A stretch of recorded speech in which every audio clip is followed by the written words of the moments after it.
Hello and welcome to WeLearn. This is session 3, product management, managing the product line design. Topic to be covered: product mix, product line decisions, factor influencing the product line decisions, new product planning, importance of new product development process, causes of new product failure. Now yes, in this session of the product management we will actually going to discuss about कि product lines basically होती क्या है, product mix क्या होता है. जैसा कि product mix is all about getting the product lines in a one scenario. जब एक कंपनी अपने पूरे products का एक portfolio बनाती है, that means that the company is basically working on the product mix. In terms of the company assortment of the product line and individual offerings, क्या क्या product mix के अंदर include होता है. सबसे पहला होता है the product width. Product width is basically the number of a product lines offer. एक कंपनी जो है वो कितनी product lines offer कर रही है, that comes into the product width. If we take the example of the HUN, that is the Hindustan Unilevers. So HUL का जब हम एग्जांपल देते हैं तो उसके अंदर we will taking that HUL is basically on the beauty care, HUL is on the basis of the home care, it's on the medical care. So in that case ये जो तीन लाइंस हैं it is product line. So ये तीन product line है जो कि इसकी प्रोडक्ट विड्थ बनाती है. Product length is the number of a product, the number of a different products are firm sell. firm जो है एक प्रोडक्ट लाइन के अंदर कितने different type of products को sell out कर रही है. That means if we were taking the example of a one product line, it could be the home care. home care के अंदर there was the product of the shampoos, we can say that shampoos, washing powders, इस तरीके के product इसके अंदर आ जाएंगे. सो वो जो प्रोडक्ट होते हैं वो एक प्रोडक्ट लाइन की लेंथ बनाती है जो कि प्रोडक्ट लेंथ जिसे प्रोडक्ट लेंथ कहा जाता है. Another is product depth. Product depth is basically the variation in the each product that is firm market in its mix. यानी कि एक प्रोडक्ट लेंथ के अंदर if you are talking about the washing product, तो washing product के अंदर भी उसके कितनी वेरिएशंस हैं, यानी कि कितनी वैरायटी ऑफ प्रोडक्ट्स को उसने इंट्रोड्यूस किया हुआ है मार्केट के अंदर, that is product depth. Product consistency is basically what the how closely the product line are related in the usages. कितना क्लोजली एक प्रोडक्ट लाइन जो है, यानी कि जो तीन लाइन का हम एग्जांपल्स ले रहे हैं, वो तीन लाइन आपस में कितनी रिलेटेड है. Related in terms of market distributions, related in terms of customers, related in terms of marketing strategies. वो कितना ज्यादा रिलेटेड है. जितनी ज्यादा रिलेटेड होगी उतनी ही ज्यादा प्रोडक्ट कंसिस्टेंसीज हाई होंगी. We can take now examples. सबसे पहले हम लोगों ने एक प्रोडक्ट मिक्स में स्टडी किया है. सबसे पहले the total group of a product which is offered by a company is the, it could be the lamp, the ceiling lamp, another is the table lamp, and then the lightning part. So in that case ये एक consistency है, यानी कि एक ही तरह के customers को ये sold out किया जा रहा है. Another is product line. product line में lamps के अंदर कौन कौन सी product आ गए? The table, the ceiling, the track and decks. It is what the product line is basically a group of closely related product. Then product line decision. जैसा कि we will study about the width. Width is basically the numbers of lines. So in that case Tata's के अंदर number of lines कितनी है? There were 4 numbers of line. Tata Motors, Tata Steel, Tata T, Tata DTH. That is what कि एक product की कितनी variations हैं. That means कि if you are talking about Tata tea which is divided into the two, Geminis and tea. Another is Tata steel was divided into the two. Tata Motors was divided into the cars, lorries, bus. So in that case cars की further कितनी variations है, this is again comes into the depth part. So product line decision is basically basis on the product line extensions, यानी कि किस किस तरीके की extensions हम लोग use कर सकते हैं. So सबसे पहला basis है the customer segmentation. Customer segmentation is what? The line extension is perceived by the manager as a lower cost, low risk way to meet the needs of the various customer segmentation and by using the more sophisticated and lower cost market research and direct marketing techniques are there. So this comes into the line extensions part, या ये कह सकते हैं customer segmentation. It is what कि आप किस किस customers को serve कर रहे हो. If you are basically on the one customer segmentation, so you can move on towards the another customer segmentation. It is again a product line extension. Another is consumer desires. Consumer desire is what there is widely, yeah, we can say that there is a widely spread volatility in the consumer behavior, and the brand loyalty has taken more or less backseat in many different categories of the consumer goods and services. More consumers than ever are switching brands and trying the product they have never used before. That is line extension. Try to satisfy the desire of something different by providing a wider varieties of our goods. यानी कि goods की एक अच्छी varieties serve करते हुए जब एक ज़्यादा value issues की जाती हैं, that comes into the consumer's desire. Another is the pricing breadth. Pricing breadth is basically when the managers have to find a novel way to increase the profitability through the line extensions. यानी कि जब किसी तरीके की price increase करने के scenarios लिए जाते हैं या there was a chance कि प्राइस इंक्रीज हो जाए. Another is the excessive capacity. This is what line extension help in utilizing the excess capacities of the production facilities of the firm. यानी कि जब आपकी capacity high है और आपकी line extension की वजह से you can enter with the new products or new dimensions of the product. Another is short term gains. Short term gains are basically short term benefits के लिए जो एक new products add on होते हैं या और at the same time वो quickly move ons भी हो जाते हैं. So that comes into the short term gains.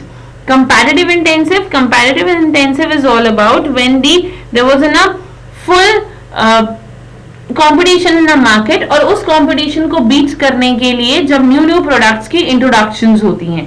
Trade pressure जब किसी भी तरीके का business pressure हो और we can say that when you actually need to increase your profit, you will actually need to work on your profit और जिसके behalf पर आप काम भी perform कर रहे हो, that comes into the trade pressure. That means आप new products को offer कर रहे हो, market में नई offerings दे रहे हो, that's all comes into the trade pressures.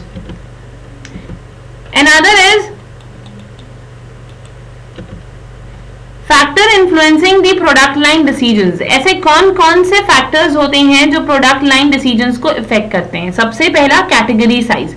Category size is basically important piece of data about any market. It is clearly an important determinant of likelihood that a product will generate revenue to support a given investment. We can say in general that larger market are better than the smaller ones. So that comes into the category size.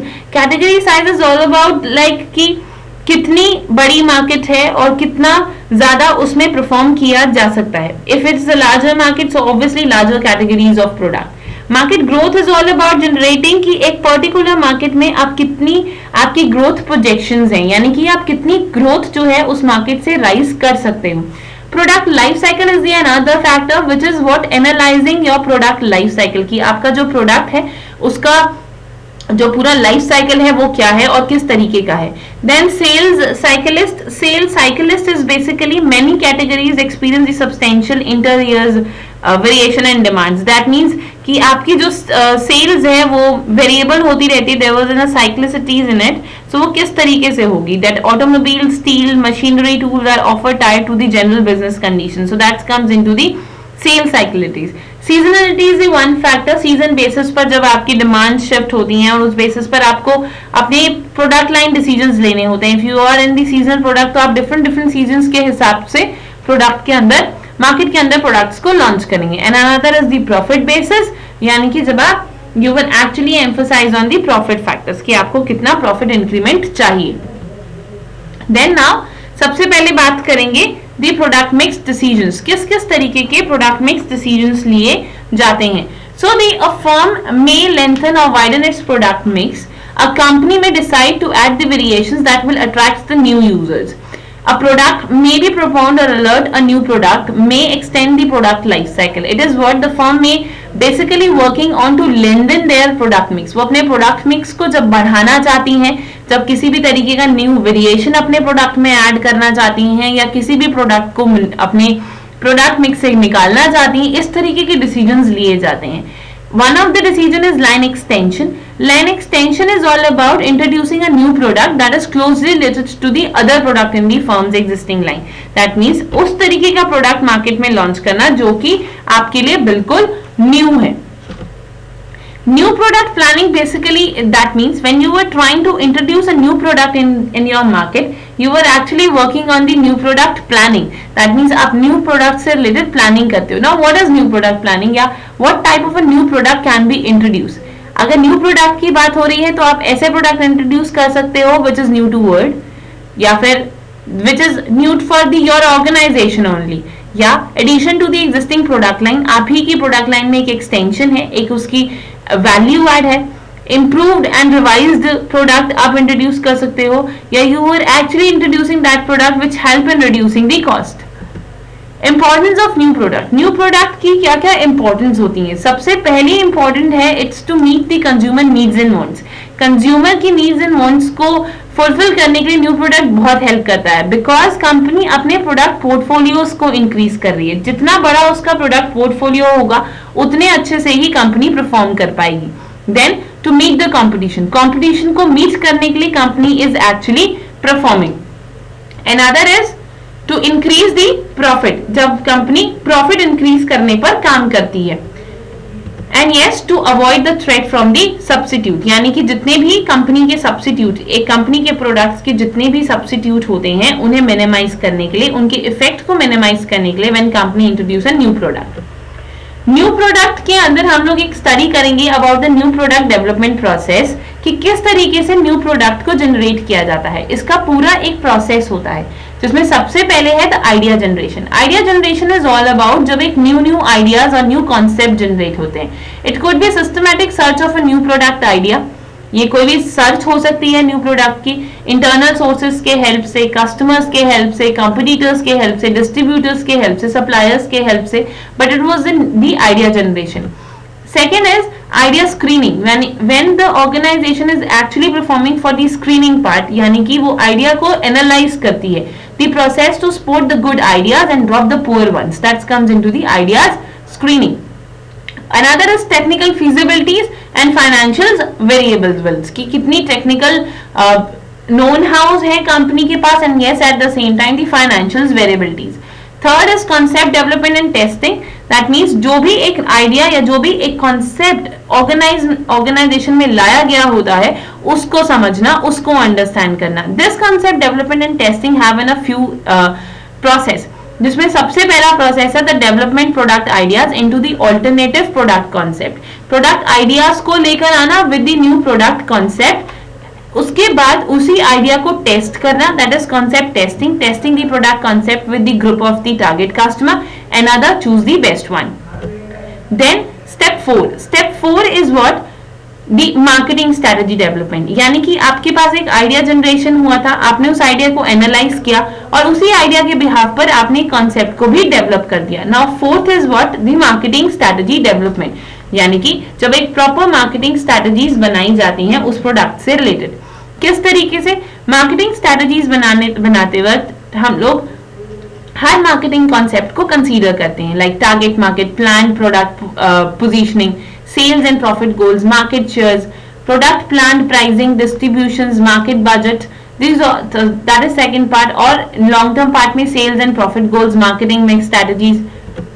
After that fifth step comes into a picture, that is the business analysis. यानी कि जब आप एक पूरा full fledge concept और testing कर लेते हो तो then there was a business analysis कि बिजनेस को कितने प्रॉफिट्स होंगे. बिजनेस एनालिसिस के बाद द प्रोडक्ट डेवलपमेंट कि आपके हिसाब से प्रोडक्ट एक्चुअली डेवलप कर रहा है मार्केट के अंदर की नहीं. That means the product is actually helping into increasing the sales, increasing the cost, increasing the profits and to meet the company's objective. And yes, at the same time, if answer comes to no, that means you have to eliminate that product. But if the answer says yes, that means the company can continue with that particular product. After that product development, the seventh step comes into a picture, that is test marketing. यानी कि जहां पर company अपनी market को test करती है, जिसके अंदर स्टैंडर्ड टेस्ट मार्केट होती है, कंट्रोल टेस्ट मार्केट होती है, स्टिमुलेटेड टेस्ट मार्केट होती है. Standard test market is what? The full marketing campaign was there in the small number of a representative city. Because you have to test it. आपको अपने product को सिर्फ test करना है कि वो मार्केट में अडॉप्ट होगा कि नहीं. So उसके लिए सबसे पहले there was a small number. हम एक छोटे नंबर ऑफ सिटी को उठाएंगे जहां पर हम अपने प्रोडक्ट को टेस्ट कर लेंगे. Control test market would be a fewer store that have agreed to carry a new product for a free. That means वो products जो कि agree कर रहे हैं आपके नए products के लिए. And then last one is the stimulated. That is test in the stimulated shopping environment to a sample of consumers. After that, 7th step. Another step is the 8th, which is commercialization. Commercialization is when the person is actually comes into a picture. हमारा जो product है वो market के अंदर full fledged launch हो जाता है. That is introducing the product into the market. Now, what are the causes of a new product failure? Product के fail होने के क्या-क्या causes होते हैं? Causes के अंदर सबसे पहले है over estimations of the market size. जब किसी भी तरीके की टेस्ट मार्केटिंग करते वक्त मार्केट साइज को ओवर एस्टिमेट कर लिया जाता है, ज्यादा बड़ा या ज्यादा छोटा एस्टिमेट. ओवर एस्टिमेट मतलब बहुत ही ज्यादा एक्सपेक्टेशंस आप उस मार्केट साइज से ले लेते हैं. Then second is the product design problem. Product design problem जहां पर हम लोगों ने प्रोडक्ट को डिजाइन किया था, प्रोडक्ट के फीचर्स ऐड ऑन किए थे, जहां पर हमने उसके अंदर एक कॉन्सेप्ट, उसके बेनिफिट्स ऐड ऑन किए थे, वैल्यू एड्स उसके अंदर ऐड ऑन किए थे, वो डिजाइनिंग में कहीं इश्यूज आ गए हैं. दैट डिजाइनिंग इश्यूज प्रोबेबली आपकी जो रियल मार्केट में है वो डिजाइनिंग इश्यूज आपके प्रोडक्ट को फेल भी करवा सकते हैं, जिस केस में आपका न्यू प्रोडक्ट जो है वो मार्केट में फेल हो जाए. Another is product incorrectly positioned, priced और एडवर्टाइज. जब आपका प्रोडक्ट जो है किसी भी तरीके से गलत पोजीशन हो जाता है, यानी कि जब हम एक कंपनी मार्केटिंग स्ट्रैटेजीज बनाती है तो उस मार्केटिंग स्ट्रैटेजीज में वो अपने प्रोडक्ट को गलत तरीके से रिप्रेजेंट या उसकी एक रॉन्ग इमेज क्रिएट कर देता है. That comes into the incorrect positioning. या फिर उस प्रोडक्ट का जो प्राइस है वो इनकरेक्ट हो, या उसने जो एडवर्टाइज्ड किया है या प्रोडक्ट की जो इंफॉर्मेशन दी जा रही है वो इनकरेक्ट हो.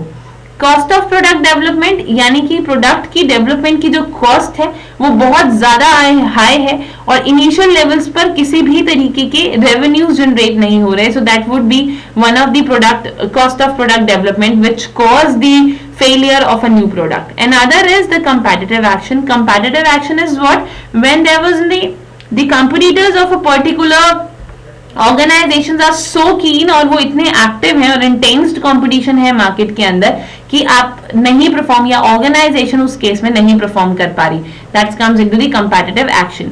Another is technical problems. Technical problems is poor, we can say that किसी भी तरीके की टेक्निकल इश्यूज हैं, टेक्नोलॉजिकली वाइज नोन हाउ नहीं है कंपनी, या वो टेक्नोलॉजीज बहुत एडवांसमेंट है और उस एडवांसमेंट को रीच नहीं कर पा रही हैं.